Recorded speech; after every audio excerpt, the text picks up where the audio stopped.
I came home that evening, like I always did, tired from a long day at work, but glad to be back. The house was quiet, except for the unmistakable sound of my wife's voice echoing from the living room. She was on the phone, and not just casually chatting either. She was practically yelling with excitement, her words spilling out so fast I could barely make sense of them. Curious, I stepped into the room and gave her a questioning look, but before I could say anything she shot me a glare, not one of those leave me alone looks, but a sharp, almost angry expression. It stopped me in my tracks. I leaned against the doorway, waiting for her to finish. As soon as she noticed me, her tone shifted abruptly. She dropped her voice to a whisper barely audible over the hum of the air conditioner that was unusual. Normally, she didn't care if I overheard her conversations this time, though it was like she didn't want me knowing what she was saying. I crossed my arms and waited, but she seemed in no rush to hang up. I'm not one to pry, so I left her to it and went to the kitchen to grab a drink, but the whole thing didn't sit right with me. When she finally ended the call and walked into the kitchen, I decided to ask, "What was that all about?" I said, keeping my tone casual. Her response took me off guard. "I'm tired of this routine." That's what she snapped. "Do you even realize how long it's been since we've gone anywhere or done anything fun?" Her sudden outburst left me staring at her for a moment. This wasn't the first time she brought up the monotony of our lives, but the venom in her voice was new. "Are you serious?" I shot back. "You don't even work. I'm the one who busts my ass every day to keep this house running. What do you expect, that I quit my job so we can go live it up? Because newsflash, we wouldn't last a month without my paycheck." My words hit a nerve. She didn't say anything, just turned on her heel and stormed off to the bedroom, leaving me standing there. Hours passed in silence. I wasn't one to dwell on arguments, but I'd be lying if I said her reaction didn't bother me. Eventually, she came back out, her tone calmer, but her words no less surprising. "I'm sorry," she said. "Maybe I overreacted, but listen, my friend invited me to this gathering. It's supposed to be really exclusive and, well, kind of secretive. Her relatives are organizing it, and it's all themed around the 1950s costumes, jazz, blues, you name it. Apparently there will even be special guests. I'm not sure what else to expect, but it sounds exciting." She paused for a moment, then added, "I would invite you, but it's during the day and you've got work." "Don't worry though, I'll tell you all about it. Maybe I'll even sneak something back from the buffet for you." That last comment made me laugh despite myself. "All right," I said, shaking my head. "Have fun." I guessed later that night, as we got ready for bed, I couldn't shake the feeling that something about the whole thing was off. A secretive 1950s themed event, special. Guess why? All the mystery. The more I thought about it, the less sense it made. As I lay there staring at the ceiling, I couldn't help but wonder, what kind of event was this, and why was it so hush? The question lingered in my mind as I drifted off to sleep. The next morning, I woke up to the sound of my wife bustling around the bedroom. It was earlier than usual, and as I rubbed the sleep out of my eyes, I saw her standing in front of the mirror. She was dressed in a tight black dress that looked like it belonged on the red carpet. Her makeup was flawless, her hairstyle to perfection. It was such a stark contrast to her usual laid-back morning routine that I barely recognized her. Before I could say anything, she grabbed her bag, shot me a quick glance, and darted out of the house. Without a word, I sat her on the edge of the bed for a moment, trying to process what just happened.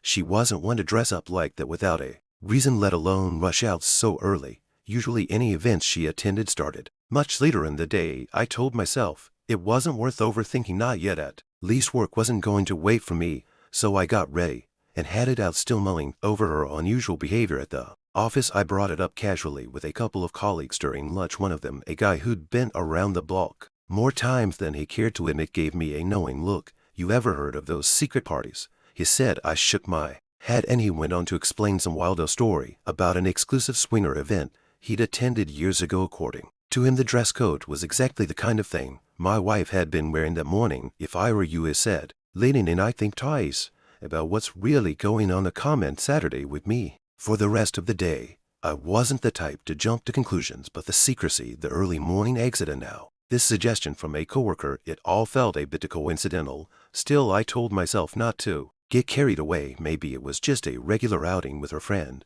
like she'd mentioned the night before, but the thought of what else it could be lingered in the back of my mind, goring at me. When work finally wrapped up, I drove home, half expecting some kind of explanation, or at least a sign of normalcy. Instead, I walked into the house and found her sprawled out on the couch, clutching a half-empty bottle of what looked like expensive whiskey. She was completely out of it, her dress slightly rumpled, her makeup smudged, the side of Her like that stopped me in my tracks. My chest tightened, and a flood of thoughts raced through my head. I stood there for a minute staring at her, trying to make sense of what I was seeing: the alcohol, the state she was in, the silence. It all pointed to something I didn't want to acknowledge. My mind jumped to the worst possible conclusion: she had cheated on me. The idea was like a punch to the gut. But I wasn't about to start making accuse without proof. I needed answers, and the only place I knew to start was her phone. Carefully I reached for it where it sat, on the coffee table. Unlocking it, I braced myself for what I might find. Messages, photos, call logs, anything that could confirm or deny my growing suspicions. But to my surprise, there was nothing. No strange messages, no unusual contacts, no evidence of anything out of the ordinary. It was almost clean, which only made me more uneasy. I set the phone down and turned my attention back to her. She was still out cold, the bottle now slipping from her hand. Whatever had happened, I wasn't going to get answers tonight. I gently took the bottle from her, set it aside, and lifted her into my arms. She stirred slightly but didn't wake as I carried her to the bedroom and laid her down. As I pulled the blanket, "Send me the pictures from last night. Give it 10 minutes and you'll see exactly what we were up to." Her confidence threw me off, but I stayed silent, watching as she texted her friend. She put the phone down and crossed her arms again, staring at me like she was daring me to say something else. Sure enough, a few minutes later her phone buzzed. She opened the message and handed it to me. The screen was filled with photos and videos of her and her friend at what appeared to be a very upscale restaurant. The images showed nothing suspicious, just them smiling for the camera, surrounded by plates of gourmet food and glasses of wine. The videos captured a live jazz performance,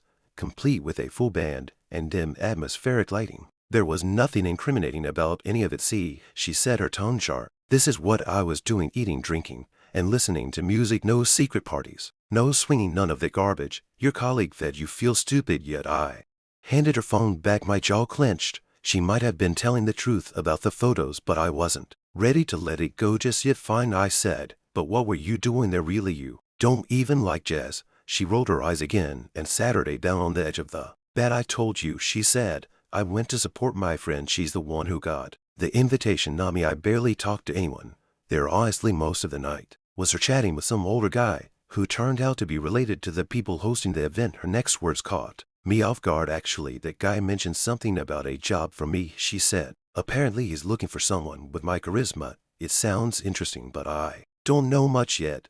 He invited both of us to dinner next weekend to talk about it. I made it very clear I have a husband, and he said that's even better." I leaned back, trying to process everything she had just said. A job with some older guy she barely knew, and now he wanted to meet us both. Something about it didn't sit right with me. As she got up to leave the room, I made a mental note: whoever this guy was, I was going to figure him out. No way was I letting this slide without knowing exactly what he wanted with my wife. The days leading up to the weekend were more of the same. My wife was glued to her phone, chatting endlessly with her friend. Every time I tried to press her for details, she would just brush me off with a vague response, or tell me I'd find out soon enough. Once I even called her friend directly, hoping to get some clarity, but she laughed and said, "You'll see when you get there." It was maddening. Meanwhile, my wife spent her evenings trying on different outfits, dresses, heels, accessories. Our bedroom turned into her personal dressing room. She didn't share much with me about her plans, and I was left to watch the show with growing curiosity and irritation. Finally, the day arrived. We drove together to the restaurant, an upscale place with valet parking and chandeliers visible through the windows. As we stepped inside, I couldn't help but feel slightly out of place, even in my best suit. My wife, on the other hand, looked like she belonged there, her outfit perfectly chosen for the occasion. Across the room, her friend waved enthusiastically, guiding us to a table where an older man was already seated. He stood up as we approached, smiling warmly, and shook my hand firmly. "Good evening," he said. "Thank you for coming. I understand how this might look, especially to you," it added, addressing me directly. That piqued my interest immediately. What exactly was this meeting about, and why was he so quick to acknowledge my presence? I took a seat, keeping my guard up as the man continued. He introduced himself as the owner of a company that organizes auctions, but not the kind I had initially imagined. "Let me explain," he said. "Years ago, your wife's friend's parents helped me during a very difficult time in my life. Since then, I've considered her almost like a daughter. When I met your wife, I couldn't help but notice her presence. She has the perfect demeanor and appearance for what we do. Our auctions are elegant affairs, and having the right person to press the lots is crucial. Your wife, I believe, would be an excellent fit." His words were carefully chosen, and while they seemed complimentary, I couldn't shake the feeling that there was more to the story. I glanced at my wife, who listened intently. Her expression, a mix of curiosity and intrigue. The man continued, "These aren't the fast-talking, high-pressure auctions you might be imagining. Everything is conducted at a relaxed pace with a focus on style and sophistication. It's less about speed and more about creating an atmosphere. I assure you it's straightforward work, and I personally guarantee your safety and well-being." The more he spoke, the more I found myself softening to the idea. It didn't sound as shady as I'd initially feared, though I still had questions. For now, I held my tongue and let the conversation unfold. My wife thanked him for the opportunity, and before long the dinner wrapped up. As we were getting ready to leave, he added, "Your first day will be Monday. There's a special auction coming up, and I'd like you to be the one to handle it. Just remember, the items being auctioned are confidential, so discretion is key." My wife agreed without hesitation, promising to keep everything under wraps. On the drive home, she seemed excited, talking about how interesting the evening had been. "I'm really looking forward to seeing what this is all about," she said. "The secrecy makes it even more intriguing." Her enthusiasm was almost contagious, but I couldn't ignore the nagging thoughts in the back of my mind.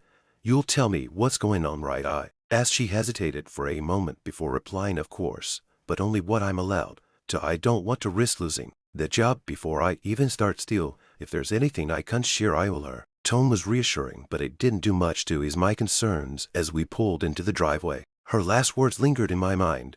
"I'm so curious about this assignment," she said, practically glowing. "It sounds like it'll be something really special." I nodded, keeping my own thoughts to myself. Whatever this secretive auction entailed, I was going to find out one way or another. The week started like any other, with my wife getting ready for her new job. As I drank my morning coffee, she mentioned that her friend would be picking her up. I didn't think much of it until I heard the unmistakable purr of an engine outside. When I glanced out the window, I was flawed. Her friend pulled up in a sleek black Mercedes that looked like it cost more than our house. My wife's jaw dropped when she stepped outside. She turned back to wave at me, an expression of surprise still plastered on her face. Before hopping into the car and driving off, the sight of that car lingered in my mind throughout the day. I knew her friend came from a well-off family, but this was next-level wealth. It made me wonder what kind of circles my wife was stepping into with this job.